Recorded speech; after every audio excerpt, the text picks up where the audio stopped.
गौतम ऋषि ने देखा कि एक कहीं से बूढ़ी गाय आई है और वो गाय जाकर के मेरी उस फसल को खाए जा रही है, नुकसान कर रही है। तो उन्होंने जाकर के गाय को दूर भगाने के लिए एक तिनका लिया, एक घास का तिनका, डंडा नहीं लिया, लकड़ी नहीं ली, एक घास का तिनका लिया और जाकर के गाय को हाँकने लगे। जैसे इन्होंने गाय को हाँका, इनके तिनका भी गाय के ऊपर नहीं लगाओ, गाय के प्राण निकल गए, वहीं के वहीं गाय मृत्यु को प्राप्त कर गई। अब तो जैसे यह कार्य देख रहे हो लोग छिप करके, दौड़े दौड़े सभी ब्राह्मण इकट्ठे हो गए, ब्राह्मण पत्नियां इकट्ठी हो गई। यह तो तुम्हारे द्वारा एक गौवध हो गया है, बहुत बड़ा अपराध हो गया है, तुमने तो गौवध कर दिया है। गणेश भगवान भी विचार करने लगे कि देखो, एक तपस्वी ब्राह्मण को उसके जीवन में इस प्रसिद्धि को यह ब्राह्मण सहन नहीं कर पा रहे हैं।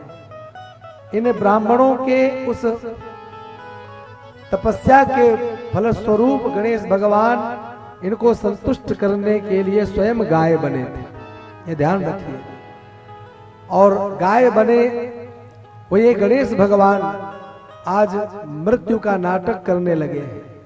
ना वहां कोई गाय है और ना कोई दूसरा जंतु है, लेकिन इन ब्राह्मणों को प्रसन्न करने के लिए स्वयं गाय बन करके मृत्यु का नाटक गणेश भगवान कर रहे हैं।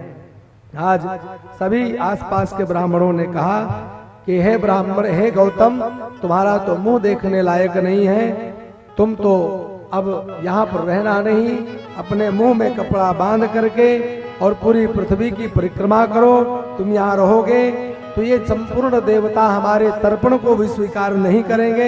ऐसा कह करके गौतम और अहिल्या को सभी ब्राह्मणों ने पत्थरों से मारना शुरू कर दिया, मार मार करके उनको उन घर से बाहर निकाला। गौतम ऋषि वहां से एक कोस दूर जाकर के निवास करने लगे। सोचने लगे, भगवान शिव मुझसे क्यों रुष्ट हो गए हैं। 15 दिन बाद उन ऋषियों के पास जाकर के आज गौतम ऋषि ने गौ हत्या के पाप का निवारण करने का उपाय पूछा है। सभी ब्राह्मणों ने मिलकर के कहा कि इस पृथ्वी की 3 बार परिक्रमा करो, फिर यहाँ आकर के 1 माह का व्रत करो और इस ब्रह्मगिरी पर्वत की 101 बार परिक्रमा करो।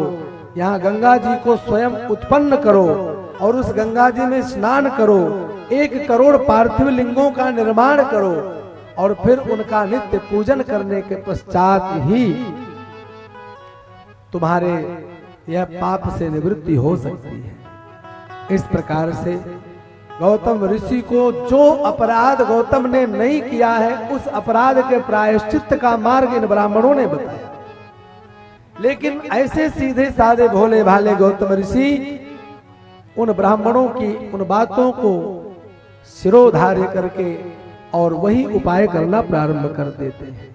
जाते हैं, प्रदक्षिणा करते हैं पृथ्वी की और पृथ्वी की परिक्रमा करके 1 माह का व्रत करते हैं और फिर आकर के जो वहीं पर स्थित ब्रह्मगिरी पर्वत है उसकी 101 परिक्रमा लगाते हैं, पार्थिव लिंग निर्माण करते हैं, नित्य भगवान की अर्चन पूजन करते हैं और भगवान से प्रार्थना करते हैं, भगवान मेरे द्वारा बहुत बड़ा अपराध बना है, मैंने तो गौ माता का वध किया है, मुझसे इस पाप की निवृत्ति आप कीजिए।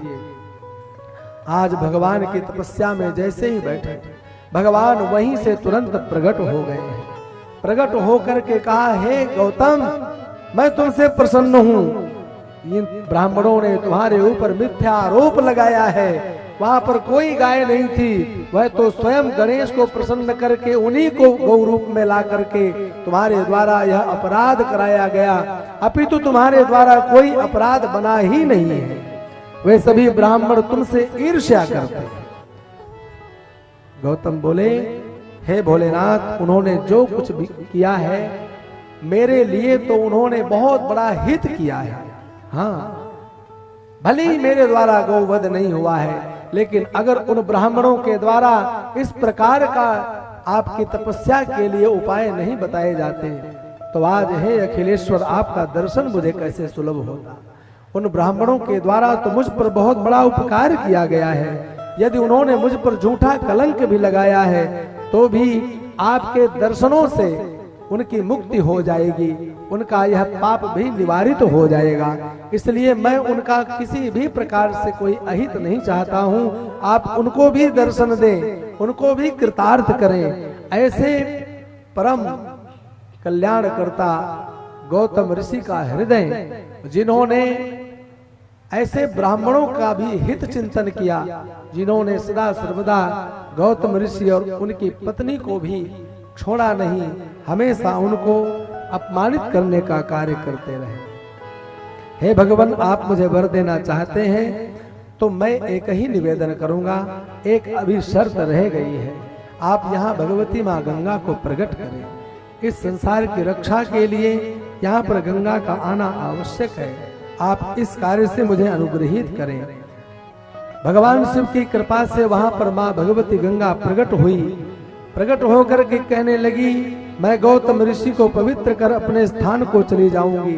शंकर भगवान कहने लगे, हे गंगे, 28वां कलयुग और वैवस्वत मनु जब तक आए तब तक तुम धराधाम पर रहकर यही निवास करो। गंगा कहने लगी, पृथ्वी पर मेरा महत्व सबसे अधिक होना चाहिए। जैसे गणपतियों में गणेश भगवान का सबसे अधिक महत्व है, ऐसा मेरा महत्व वर्णित करो। भगवान कहते हैं, तथास्तु, तुम्हारा ही संसार में सबसे अधिक महत्व होगा। उसके पश्चात भगवान शिव ने कहा कि मैं तुमसे कहीं दूर नहीं रहूंगा। हे गौतम ऋषि, इस माँ गंगा के द्वारा नित्य तुम अर्चन पूजन किया करना। और फिर स्वयं भगवान शिव वहीं पर उनके प्रार्थना करने पर ज्योति स्वरूप से प्रकट हुए और 3 स्वरूपों से प्रकट हुए। स्वयं भगवान शिव, भगवान विष्णु और स्वयं ब्रह्मा। त्र्यंबक, त्र्यंबक माने 3, जो शिवलिंग में तीनों स्वरूप प्राप्त हो उसे त्र्यंबक कहा जाता है। ऐसे त्र्यंबकेश्वर भगवान वहां उपस्थित होकर के गौतम ऋषि की कृपा से समस्त संसार के उन प्राणियों का कल्याण करना प्रारंभ कर दिया।